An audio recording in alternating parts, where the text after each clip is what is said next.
우리 병원에는 제가 참 감사의 조건을 언제나 가지고 살아갑니다. 왜냐하면 제가 교회를 맡아서 담임 목사로 있을 때마다 여러 교회에 있을 때 우리 이 병원을 통해서 여러 명의 구도자들이 있고 또 구도자들이 이곳에서 침례를 받고 저도 이곳에 와서 여러 번 침례를 베푼 적이 있습니다. 이 병원이 사람만 육체적으로 낫게 하는 것이 아니라 우리의 마음과 또한 영원한 구원을 선물로 주신 이 병원에 참 감사를 드립니다. 오늘 특별히 제가 우리 출판부에 대한 내용을 가지고 이곳에 올 수 있도록 또한 시간을 허락해 주신 데 감사를 드립니다. 한 35분 정도 시간이 되었는데요. 아주 짧기 때문에 제가 여러분들과 함께 요약, 간략해서 출판부와 하나님의 말씀을 같이 대언하려고 합니다. 또 제가 예언의 신부장도 같이 겸하고 있기 때문에 우리 이곳에서 세 분의 교우님들께서 또 독후감을 보내주셔서 저희들이 수상할 수 있도록 은혜를 베풀어 주신 감사를 드립니다. 내년에는 단 한 페이지도 좋습니다. 여러분들이 책을 읽으시고 보내주시면 언제나 그 보답은 존재합니다. 우리가 하나님의 백성으로서 하나님의 말씀으로 살아갈 수 있는 유일한 길이 하나님의 말씀을 읽고 내 마음에 갖는 것이라고 생각이 듭니다. 하나님께서 선지자를 통해서 우리에게 말씀하신 것이 듣고 그것이 옳은가 하여 내가 연구하는 길로 가야 한다고 말을 하고 있습니다. 여러분 혹시 과정 공부를 할 때 지난번에 바울의 전도 여행 중에 베레아 지역에 대해서 연구해 보셨으리라 생각이 듭니다. 그곳에서 보면 베레아 사람들은 다른 사람들과 달라서 듣고 이것이 옳은가 하여 연구하는 사람들이었습니다. 그런 것으로 인하여 그곳에 하늘에 구원이 있었습니다. 오늘 이 자리에 여러분 모두에게 동일한 하나님의 은혜가 함께하기를 간절히 바랍니다. 말씀을 전하기 전에 제가 이 출판 부장으로 왔기 때문에 한 가지 소개를 드립니다. 저는 오늘 저녁에만 순서를 쓰지만 우리 문서 전도인 중에 동중한 앞에 문서 전도인 중에 이 마석 지역을 담당하는 집사님이 여기 계십니다. 조금 전에 여러분들에게 소개를 담임 목사님께서 해주셨는데요. 저 뒤에 김남순 집사님이 밖에서 이제 계시는데요. 이 지역을 전체 담당하는 문서 전도인입니다. 또한 이곳에는 우리 동중한 앞에 두 분의 문서 전도인이 이곳에서 기거를 하고 있습니다. 앞에 앉아 계신 신영우 장로님께서 이곳에 앉아 계시고 또 원기옥 집사님께서 이곳에 오늘 오셨나요? 마석교회 보통 안식일 환영합니다. 집사님 마석교회 안식일에는 가시고 또 이곳에 계십니다. 또 이분들이 개별적으로 또 활동을 하십니다. 책임은 우리 김남순 집사님 계시기 때문에 또 오늘 저녁 목사님께서 허락을 해주셔서 오늘과 내일 동안에 책을 뒤에서 또 진열해 놓고 여러분들의 혹시 여러분들이 필요한 책이 있으면 여러분들이 선 책을 가져가시고 나중에 지불할 수 있는 길을 또 저기서 여러분들에게 제공할 거라 생각이 듭니다. 그래서 한 가지만 먼저 소개하고 말씀을 시작할까 합니다. 뒤에 보면 양서 보내기 지원서가 있습니다. 이 양서는 이번에 출판된 가정과 건강이라는 책자입니다. 혹시 여러분들 들어오시면서 다 받으셨나요? 이 한 장짜리 혹시 뒤에 다 배치되어 있습니다. 나가시면서 한번 좀 보시고요. 이 책들은 저희들이 기증을 받으면 이 기증받은 것을 혹시 다문화 가정이라든지 아니면 대학생 군부대에 이번 책 기증받은 것들은 보내게 됩니다. 그러면 그들이 이 책을 읽고 어떻게 되느냐 하면 조금 후에 말씀 중에 한 가지 내용을 이야기해 드릴 텐데요. 이 책들을 통해서 단순히 한 부모가 책장에 꽂아 놓았을 뿐인데 아들이 읽고 아들이 한국 3.6 수학 선생님 되신 분도 있습니다. 책 하나를 사서 우리 문서 전도인에게 사서 책장에 꽂아 놓았을 뿐인데 본인은 불교인이라서 읽지 않고 그런데 아들은 이제 대학을 졸업을 하고 학원에서 수학 강사였는데 그런데 이상한 책이 있어서 꺼내서 보다가 그래도 이 사람도 불교를 믿고 있는 청년이었는데도 불구하고 그 책이 마음에 들어서 읽다가 우리 문서 전도인과 만나게 되고 소개해달라고 해서 만나게 되고 이분이 또 삼육 서울병원 밑에 있는 삼육중앙교회 있죠. 그곳에 소개를 해주고 그곳에서 침례를 받고 우리 한국삼육 고등학교 선생님, 수학 선생님 되셨습니다. 오래전입니다. 중고등학교. 그런 일도 있습니다. 그래서 여러분들이 이 양서 보내기 운동에 참여하시면 여러분들이 직접 할 수는 없지만 간접적으로 많은 사람들에게 하늘의 기별을 전하게 됩니다. 그래서 여러분들 꼭 좀 참석해 주셨으면 좋겠습니다. 한 30분 동안 하나님의 말씀을 좀 살펴보려고 합니다. 아모스 3장 7절 여러분들이 대부분 아시는 말씀이라 생각이 듭니다. 다 같이 한번 낭독해 볼까요? 혹시 보이시면 앞을 보고 낭독해 주시고 성경을 가지고 계신 분은 아모스 3장 7절에 있는 말씀을 다 같이 읽어보도록 하겠습니다. 시작. 주 여호와께서는 자기의 비밀을 그 종 선지자들에게 보이지 아니하시고는 결코 행하심이 없으리라. 이 말씀 여러분들이 어떠한 내용인지 다 아시죠? 이 말씀은 하나님께서 앞으로 할 일들을 선지자나 혹은 하나님의 선택된 백성들에게 기별을 전하시고 그리고 그 일대로 진행하시겠다는 이야기입니다. 우리가 쉽게 이야기하는 예언도 이 한 부분에 속하기도 하고 하나님의 교훈적인 모든 말씀도 이 안에 포함이 됩니다. 다시 말씀드리면 하나님께서 하시는 모든 일들은 하나님께서 미래에 하실 모든 일들, 즉 여러분과 저를 구원하기 위한 모든 일들은 하나님께서 이미 우리에게 알려주셨고 그 알려주신 내용대로 하나님께서 진행하고 계신 것입니다. 여러분 혹시 가우가멜라 전투라고 아십니까? 세상에서 이 세계에서 유명한 전투, 우리나라에서 가장 유명한 전투, 세계적으로 알려진 전투가 하나 있는데 어떤 전투인지 아십니까? 이순신 장군의 명랑해전. 세계의 대백과사전에도 들어가 있는 것입니다. 이것보다 더 유명한 전쟁이 바로 이 가우가멜라 전투입니다. 혹시 이 전투에 대해서 아시는 분 계십니까? 다 아실 수도 있는데 이 전투의 이름을 처음 들어보셨을 수도 있습니다. 내용은 아실 수도 있습니다. 기원전 331년 10월 1일에 일어난 전투입니다. 이 전투로 말미암아 메데페르시아가 패하고 그리스가 승리하게 된 전투가 이 전투입니다. 이 전투는 다리우스 3세가 메데페르시아를 통치할 때 이루었고요. 그리고 반대편의 나라 그리스의 황제는 여러분들이 잘 아는 누구일까요? 알렉산더입니다. 알렉산더와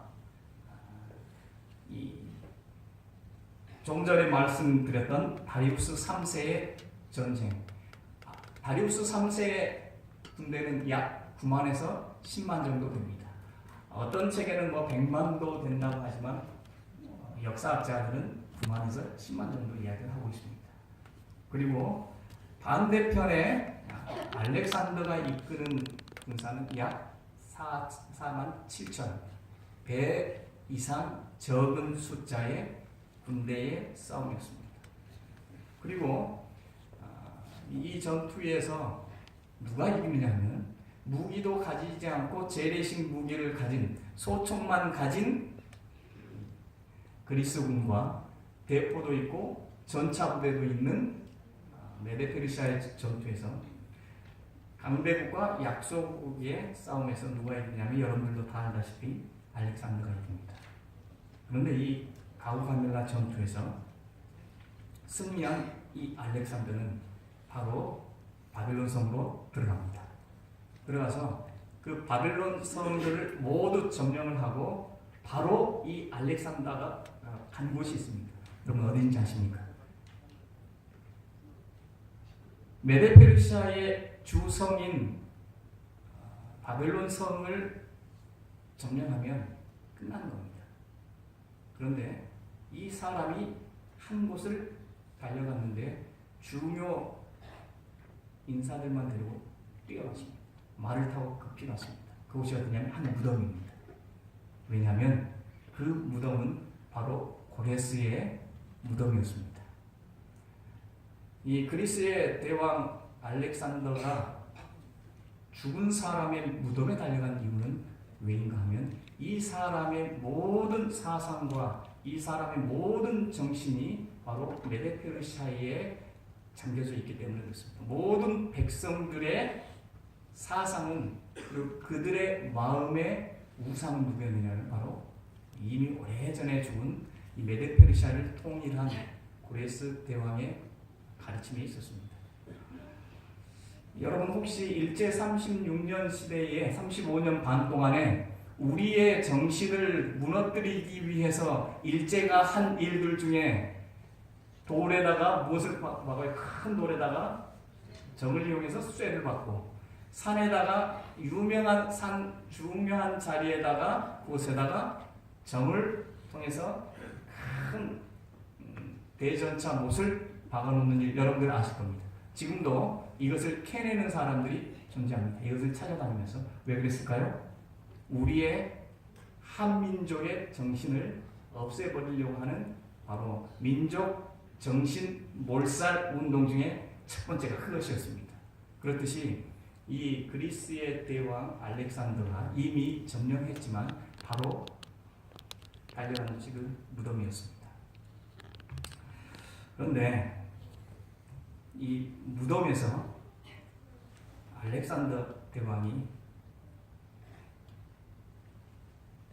말에서 내려오고 그리고 이 무덤에 경배할 수밖에 없는 사건이 벌어졌습니다. 조금 전에 보여드렸던 이 비문이 그곳에 존재했습니다.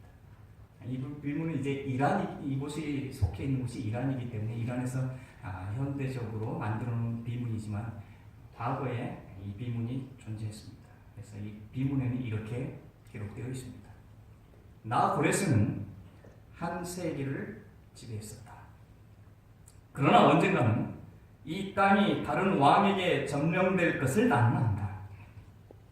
그대가 오리라고 예상하고 오래전부터 여기 누워 기다리고 있었다. 알렉산더는 메데페르시아를 잘 알지 못합니다. 그곳에 같이 간 사람이 통역관이 있었기 때문에 알렉산더는 그의 말에 앉아있고 통역관을 통해서 그 비문을 읽게 했습니다. 그 비문의 내용이 이것이었습니다. 비문의 내용이 이어집니다. 그러나 점령자여, 그대도 언젠가는 누군가에게 점령당할 것이다. 이 나라는 내가 이룩한 것이니 그대는 내 무덤을 파괴할 권리가 없다. 고레스 대왕의 무덤을 파헤쳐서 없애버리려고 달려온 이 대왕이 이 글을 읽고 그곳에서 내려옵니다. 내려오고 무덤은 4층 높이의 큰 무덤이지만 그 무덤 앞에 자기의 외투를 덮어서 벗어놓습니다. 대왕이 자기의 외투를 밖에서는 결코 벗지 않습니다. 왜냐하면 그 외투는 무엇인가 하면 자기의 권위이기 때문에 그렇습니다. 권위를 벗어놓는 것은 오직 그의 방 안에서만 벗어놓습니다. 그런데 그 권위를 누구에게 덮어주느냐 하면 바로 죽은 고레스의 무덤에 덮어줍니다. 왜냐하면 자기가 이미 수백 년 전에 죽은 사람인데 자기가 올 것을 알고 또한 그의 나라도 멸망할 것을 아는 이 사람의 믿음과 미래를 보는 눈에 이 사람이 가만히 자기의 말 위에 있을 수가 없었습니다. 그래서 말에서 내려와서 외투를 벗고 덮어주고 그곳에서 그 대왕 앞에 무릎 꿇고 경배하고 돌아갑니다. 그렇기 때문에 지금까지 고레스의 무덤은 이란에 존재합니다. 여러분들이 보는 이 무덤이 바로 대왕 고레스의 무덤입니다. 그런데 여러분, 제가 이 이야기를 하려고 하는 게 아닙니다.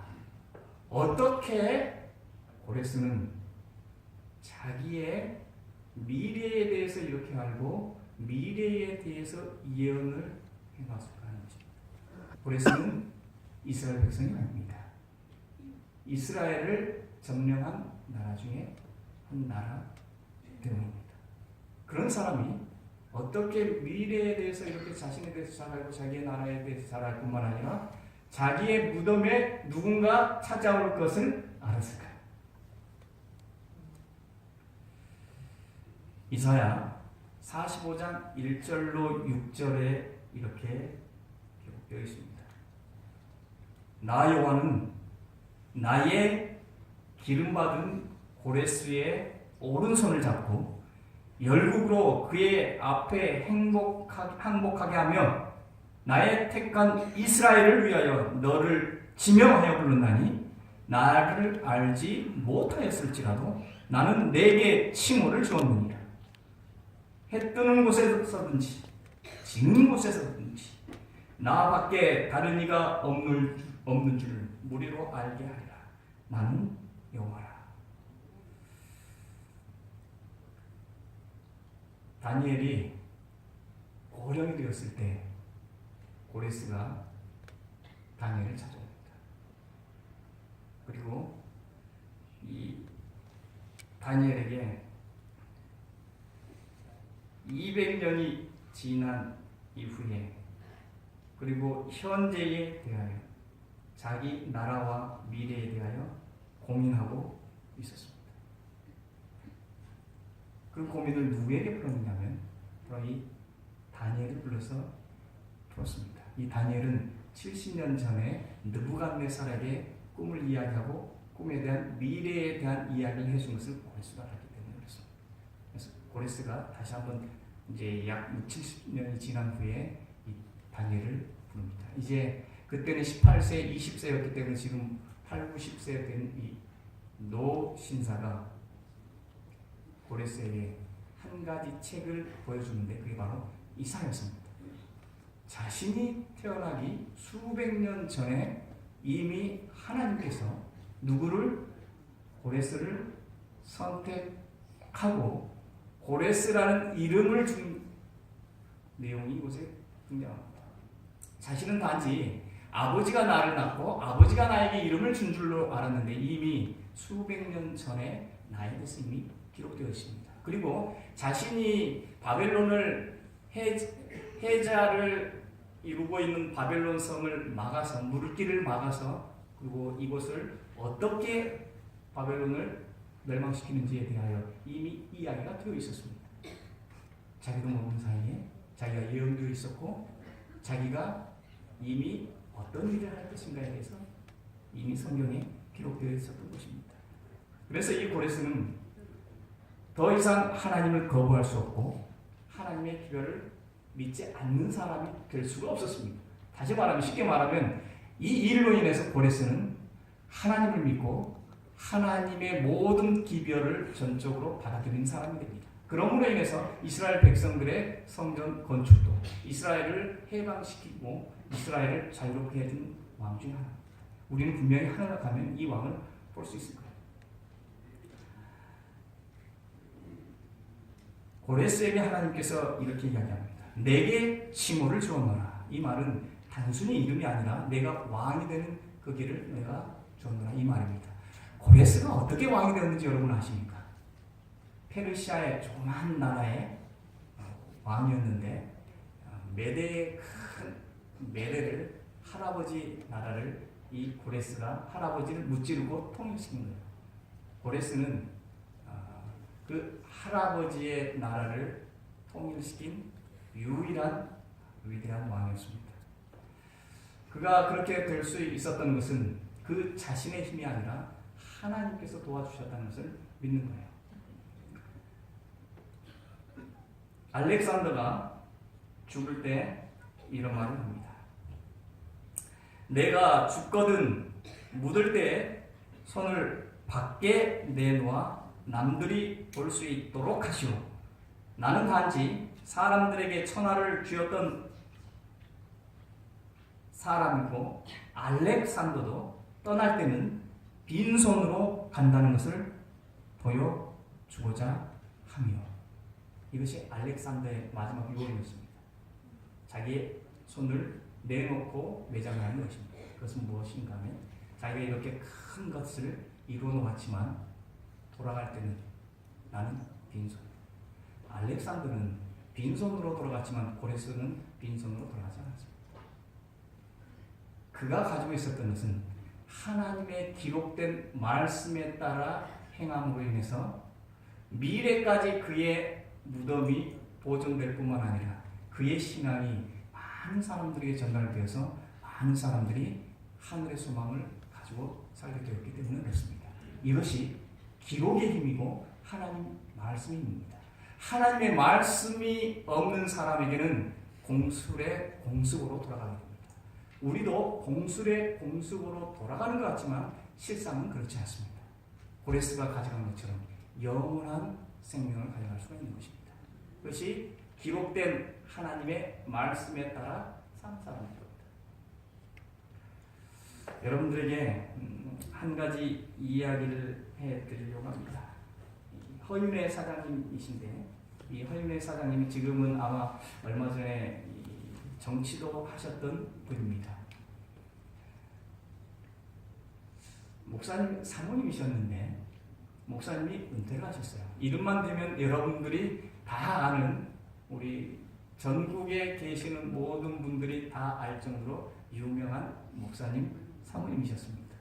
그런데 이 사모님이 문서 전도를 하셨어요. 지금부터 약 10년 전에 문서 전도를 하셨는데 이분이 제기동과 이 청량리 주변에 문서 전도를 하다가 허윤회 사장님을 만나게 됩니다. 한 사무실에 방문하게 됐는데 그리고 인사를 드리고 이 사모님이 시조사에서 나왔습니다 이렇게 이야기했습니다. 그러자 이 허윤회 사장님이 바로 받아치는 말이 시조사는 이단교에서 하는 곳 맞죠? 거기 이단이죠? 이렇게 이야기합니다. 그러자 이 사모님 뭐라 그랬을까요? 약간 주저할 수밖에 없죠. 그럴 때 여러분들 아니요 이렇게 바로 대답하지 못하고 무슨 대답을 할까 생각 잠시 할 게 아니겠습니까? 이 사모님이 잠시 고민하고 있는데 바로 이 말 하자마자 이 허윤회 사장님이 이런 이야기합니다. 하긴 이단이라고 말하는 자기네들이나 잘하고 있는 시조사를 보고 이단이라고 부르는데 자기네들이나 잘하지 잘하고 있는 시조사를 이단이라고 한다고 이분이 그러는 거예요. 깜짝 놀랐습니다. 그래서 사모님이 되물었어요. 아니 허윤회 사장님 무슨 일이 있었습니까? 여쭤보자 이 사장님이 자기의 과거를 이야기해 줍니다. 이분이 과거에 고려대 대학생이었습니다. 그때 고려대 대학생이었고 대학생 총학생 회장이었어요. 그런데 그때 어떤 일이 있었느냐면 바로 여러분들이 잘 아는 광주 민주화 운동이 일어났습니다. 그런데 그때 대학생들이 그곳에 많이 참여를 했잖아요. 같이 일하고 같이 활동하고 청년들이 그 가운데 이분이 또 고려대 총학생 회장이 그것과 연관되어 있었어요. 그래서 경찰에 잡혔습니다. 잡혀서 고문을 당하고 5년형을 받고 그리고 감옥에 독방에 갇히게 되었습니다. 독방에는 아무것도 없었어요. 책도 없고 그리고 그가 무슨 문화 생활을 할 수 있을 만한 아무것도 없었습니다. 그런데 얼마 지나자 이 독방에 책 한 권이 들어왔습니다. 무슨 책인지 모르는데 얇은 잡지가 하나 들어왔습니다. 처음에는 개의치도 않았습니다. 그리고 여러 달이 지났습니다. 그런데 이제 그의 눈이 그 잡지에 가는 겁니다. 왜냐하면 그 잡지가 계속 오는데 이 잡지 표지가 다 천연계 사진들이었어요. 그런데 이 사진이 그 삭막한 곳을 약간은 부드럽게 해주는 초록색이 있는 것이 마음에 들었어요. 그래서 그 표지들을 하나하나 잘랐습니다. 그리고 삭막한 벽을 다 올 때마다 매달 올 때마다 표지를 잘라서 그 표지가 이 초록색이기 때문에 다 계절별로 벽에 붙였습니다. 그 잡지가 바로 시조입니다. 그리고 나서 이제 붙이고 나서 또 수개월이 지난 다음에 겉표지가 없는 시조를 마음에 드는 글들을 하나하나 읽기 시작했습니다. 그리고 이분이 그 시조를 읽음으로 인해서 사진을 통해서는 이제 그의 마음과 그리고 그의 생각이 좀 편안함을 갖게 되었고, 그리고 글들을 통해서 그가 잃어버렸던 대학생으로서 가지고 있었던 그 순수한 마음, 그리고 그 열정들, 감옥에 있을 때는 이제 미래가 보이지 않았었거든요. 5년형을 받았지만 그건 나가기는 쉽지 않았나 봅니다. 처음에는 5년이지만 더 살 수도 있고 덜 살 수도 있고, 그래서 미래가 다 사라져버린 것 같은 이 사람에게 그 기별 하나가 그의 희망을 갖게 하는 글이었습니다. 그래서 이 사람이 그 글들을 읽었어요. 그리고 나서 뒤에 적혀진 시조사의 주소를 보았습니다. 그래서 그가 결심하기는 내가 다시 태어나고 희망을 갖게 한 이 시조, 내가 나가면 시조사에 꼭 들어서 감사의 인사를 표해야 되겠다, 이렇게 결심합니다. 그런데 그가 감옥에서 다행히도 임기를 다 마치고 출소하게 되었어요. 그 이후로 수십 년이 흘렀습니다. 조금만 가면 시조사인데 단 한 번도 바빠서, 사업하느라 바빠서 시조사에 들리지 못했어요. 그런데 그때 이 사모님께서 그곳에 찾아오신 거죠. 그리고 그분에게 책을 소개하는 그 사모님에게 이 이야기를 해주신 거죠. 그리고 이분은 지금까지도 시조와 우리 제7난실 예수 재림교회의 비결이라면 전혀 반대하지 않습니다. 비록 정치하고 사업하는 관계로 교회에 나오지 못하고 신앙을 하지 못하지만 아직까지 연계된 이분은 우리의 기별을 거부하지 않습니다. 또한 주변 사람들에게 이 시조를 1년이면 약 100부 정도 사람들에게 보내고 있는 사람이기도 합니다. 하나님의 기별을 읽는 사람들은 그곳에 새로운 소망과 희망을 갖게 됩니다. 이분들은 단순히 들어서 그런 것이 아닙니다. 전혀 들어보지 못했고 그들이 경험하지 못했지만 기록된 글을 내 것으로 내가 받아들이고 내가 읽고 감상했을 때 그의 생애가 바뀝니다. 조금 전에 말씀드렸듯이 이 수학 선생님, 조금 전에 말씀드렸죠. 이 선생님은 지금도 수학을 가르치면서 전적으로 신앙을 학생들에게 전하는 몇 안 되는 진실한 재림 교인 중에 한 사람입니다. 하나님의 기별은 여러분들도 말씀을 들어서 알지만 살아서 운동력이 있어서 뼛속 깊이까지 우리를 찔러 영혼을 쪼개기도 합니다. 그런데 그 말씀은 들어서 되는 것이 아닙니다. 듣고 그런가 하여 이 말씀이 내게 어떻게 해당되는지 연구하는 사람, 읽는 사람들에게 해당됩니다. 엘렌 지 화이트 여사는 이런 글을 우리에게 주었습니다.